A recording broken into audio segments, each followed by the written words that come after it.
Starmer's era is over. What will Burnham's Britain look like? Well, Keir Starmer has announced his resignation, one of the very few Labour politicians that I not only respect, but actually quite like.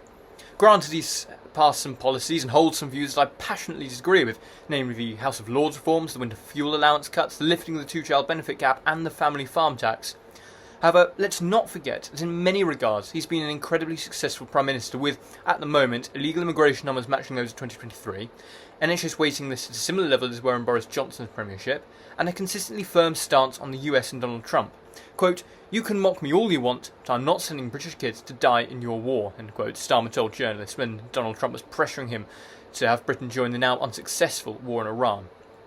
However, the days of Keir Starmer are nearing their end. So far, the only confirmed candidate in the upcoming leadership election is former Mayor of Greater Manchester Andy Burnham, who won 54% of the votes in the Makefield by-election on the 18th of June, just 4 days before Starmer would go on to announce his resignation. Whilst many expected former Health Secretary Wes Streeting to submit his own leadership challenge, he decided against this, backing Andy Burnham at the first possible opportunity. He's now rumoured to be considering Streeting as a potential successor to Rachel Reeves' chancellorship, although many have also believed that names being mentioned include Ed Miliband, John Healey and Yvette Cooper. Wikipedia details Andy Burnham's political views, which include an opposition to nationalisation of industries, despite his socialist claims. Of course, Great British Rail, in its early days, having been set up by Keir Starmer's government during his plan to nationalise Britain's railways. Despite often being opposed to such nationalisation, Burnham had plans to renationalise the railways in his 2015 leadership campaign. Though nationalised railway services don't have a good track record in Britain, with British Rail and Utilities, which saw rail fares rise by an unbelievable 87% between 1974 and 76, rail fares are already through the roof, among the most expensive in Europe, which makes one question why the risk of another attempt was made in the first place. On top of this, he wants to bring energy, water, housing and transport under, quote, stronger public control, according to the previously mentioned Wikipedia page. There seems to be more U-turns in Andy Burnham's policy and opinions than there are in the pipes in Hannah Spencer's van. Whilst Andy Burnham does support a conversion to proportional representation voting system, he has stated this would need to be campaigned for in general election, so it's highly unlikely to be implemented before the next general election. However, if we were a country of proportional representation, this is what the House of Commons would look like if a general election occurred today according to an Ipsos poll.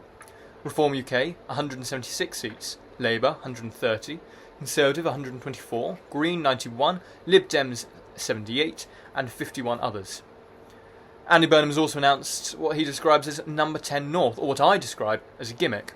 He wants to have a permanent base for the Prime Minister located in Manchester, try and bring governance out of Westminster. Why is, though, pretty much the entirety of government, from the civil service department to the Houses of Parliament, Downing Street, all inside Westminster? It's convenience, really. For the Prime Minister to move a proportion of the government's activities to, in this case, Manchester, it would vastly increase travel times for many members of Parliament, increasing emissions and directly contradicting the clean energy products that Burnham worked on whilst Mayor of Greater Manchester. Burnham was also campaigning to have the largest increase in council housing construction since the post-war period, and consistently claims that council housing should be viewed as public infrastructure, much like roads, schools or the NHS.